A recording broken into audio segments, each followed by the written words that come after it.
Hi guys, Pastor Steve here. It's Friday, October 10th. I'll be as quick as I can.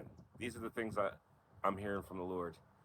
And first off, let me talk about this storm that's coming this weekend. Today's Friday. I'm not sure when it's supposed to hit, but this storm is, I don't want to go too deep, but it's man-made. That's where two powerful storm systems are churning right now, and they could have an impact on our weather in Arizona. So moving our direction. This is a picture of how the moisture will track our way, thanks to high pressure that's going to be rotating over Texas and low pressure and a trough rotating over the west coast of the U.S., creating this perfect funnel, or sometimes people call it the egg beater effect, where we're in between and everything gets guided over Arizona. If you don't know that, we've been messing with the weather. Men have been messing with the weather, just like they were messing with viruses. See the connection? President Trump is rooting out the deep state, but the deep state doesn't have worldly connections. The deep state connects in the spirit world and then comes out through useful idiots, people that have turned themselves over, and even some Christians who think they know better than everybody else. At any rate, in a physical sense, I just want you to batten down the hatches. Just make sure your little doghouse is tied down so your little poodle doesn't get blown away, that kind of thing. It's going to be rough, but this is just emblematic, and I'm telling you, I feel this just as strongly as I did when I predicted the COVID deaths. I didn't know about COVID, but all I told my congregation was I just saw this wall of death. And it wasn't long after that the COVID came. We all lost somebody. This is different. This is an outright takeover of everything that's good in our country. That's the tidal wave that's coming. I don't see a tidal wave, but that's what's coming. They're not going to stop. Satan isn't going to stop. President Trump is doing the best he can. But the deep state is more than just Comey, Brennan, Strzok, Hillary.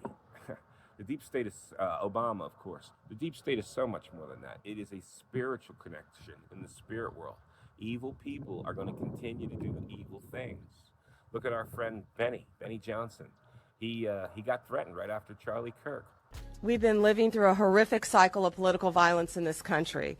We've seen attacks against police officers, federal agents, including the deadly shooting in the ICE facility in Dallas.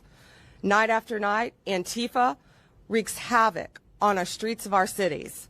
In Minnesota, a gunman murdered a state lawmaker and her husband. It was horrific. An anti-Semitic lunatic tried to burn down Governor Shapiro's house while he was in it with his wife and young children. This week, authorities arrested a man outside a Catholic church in Washington, D.C. with hundreds of explosive devices. And on September 10th, our nation stopped in its tracks with the assassination of Charlie Kirk. We miss him dearly. Unfortunately, I'm here today to talk about similar threats that were made against Benny Johnson and his wife, Kate. Benny's a well-known media personality carrying a message very similar to Charlie's, grounded largely in faith and love of country. Just days after Charlie's assassination, Benny received a letter at his home. The author of this letter made it very clear that he hated Benny because of his views, and he wanted Benny dead. Believe it or not, the same kind of thing happened to me. The day after Gabrielle Giffords was shot, somebody from Florida, of all places, called and said I was next. These are the kind of threats people like me and Benny and Charlie Kirk and others have been putting up for years, just because I don't get on the video and tell you every time something happens. I get accused of talking about myself enough. I'm not here about me. I'm here about the Lord Jesus Christ, and I need you to understand He's coming back very shortly. I need you to understand that without Jesus, you don't have a prayer. And I need you to understand that if you do know Him, He needs you to get to work. These are the last days. If you're not going to get to work for the Lord now, when are you ever going to do it? The storm's coming. This hurricane is not it. That's just emblematic. What's the spirit that's behind that I want to warn you about? Batten down the hatches, stay prayed up, stay in your prayer closet, and seek Him while He may be found. God bless you.